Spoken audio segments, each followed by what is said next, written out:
Informasi ini segera kita terhubung dengan koresponden BTV ada Effendi Rusli. Selamat siang Effendi.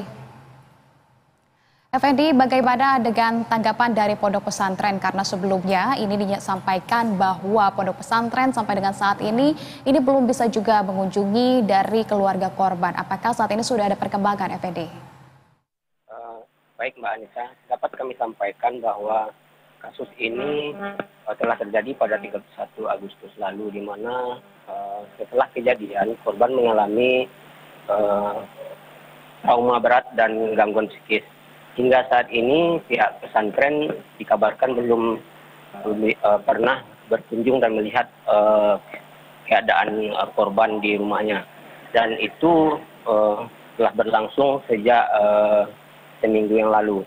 Dan perkembangan saat ini, unit PPA dan Kemenak Riau sudah berkunjung ke rumah korban dan melihat kondisi korban.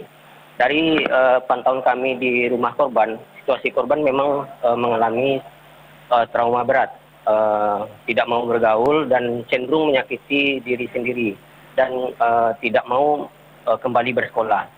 Untuk itu, unit PPA dan Kemenak Riau sedang mencarikan solusi terhadap korban agar mau kembali bersekolah. Dan saat ini pihak keluarga rutin melakukan cek ke dokter psikologi di Rumah Sakit Jiwa Tampan untuk memastikan kondisi psikis korban.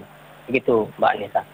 Baik, unit PPL sudah mulai mengunjungi dari rumah korban begitu untuk mengetahui bagaimana kondisinya. Lantas bagaimana dengan pihak-pihak yang dimintai keterangan oleh pihak polisi? Apakah sudah ada dan soal apa saja yang dimintai keterangan ini, Effendi? Baik Mbak Anissa, kemarin pihak Polda Riau ketika kami konfirmasi bahwa Direktorat Reserse Kriminal Umum yang menerima laporan sejak 5 Agustus lalu telah memeriksa sedikitnya 4 orang saksi untuk dimintai keterangan, dan saat ini proses masih berjalan. Kemungkinan ada beberapa pihak lagi yang akan diperiksa oleh Polda Riau, yakni Kemenak, PPA dan pihak Ponpes sendiri.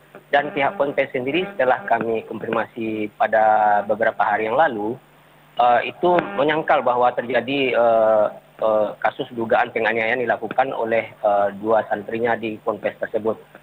Namun pihak pimpinan Ponpes tidak membantah bahwa terjadi pemukulan antara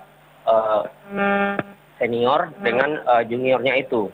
Nah, ini menjadi catatan bagi PPA dan Kemenak untuk melakukan investigasi lanjutan dan memanggil semua para pihak untuk duduk bersama agar menyelesaikan permasalahan itu. Begitu juga dengan Polda Riau juga berencana akan memanggil para pihak mungkin pekan depan untuk mendiskusikan apakah masalah ini bisa dilanjutkan ke tahap berikutnya atau dilakukan restoratif justice. Begitu, Anis. Pihak Ponpes menyangkal bahwa pernah melakukan tindakan tersebut untuk kemudian apakah kalau perundungan mereka tidak membantah. Lantas apakah dari perundungan tersebut ini luput dari pengawasan para guru yang ada di sana mengingat ini merupakan lingkungan pendidikan, dan apa sebenarnya dari motif perundungan ini, Effendi? Perlu kami sampaikan bahwa pihak Ponpes memang menyangkal terjadinya perundungan itu. Namun peristiwa itu terjadi di saat mereka katanya sedang melaksanakan ibadah sholat zuhur. Motif pelaku melakukan ini katanya hanya untuk memberikan edukasi. Tapi sudah beberapa kali korban diingatkan, kata pihak Ponpes, itu melawan, dan terjadilah peristiwa itu yang dilakukan oleh 2 orang senior atau kakak kelas di Ponpes tersebut yang inisial R dan A. Nah, di pihak Ponpes juga mengatakan bahwa di pondok pesantren yang dikelolanya itu lengkap diawasi oleh CCTV 24 jam. Namun kejadian itu terjadi di belakang masjid, tepatnya di teras masjid, dan di sana memang ada CCTV, tapi kata pihak Ponpes itu berada di blind spot dan tidak terpantau. Namun sejauh ini kami belum melihat rekaman CCTV tersebut, dan mereka keberatan untuk memberikan pada kami bagaimana hal itu terjadi. Begitu, Anissa.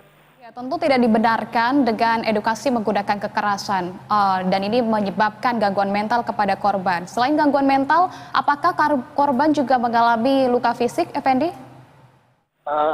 Berdasarkan pengakuan dan pantauan kami di rumah korban beberapa hari yang lalu, memang korban mengalami gangguan mental dan psikis, dan itu terlihat juga di fisik korban yang ada bekas luka dan lebam di kepala, bekas diduga diinjak-injak oleh seniornya itu. Dan pihak keluarga mengatakan bahwa korban setelah menerima penganiayaan itu mengalami muntah-muntah dan susah untuk tidur dan merasakan sakit di kepala serta pusing-pusing. Untuk itu korban dibawa ke salah satu rumah sakit swasta di daerah Panam dan dirawat selama 3 hari sejak 1 Agustus hingga 3 Agustus lalu.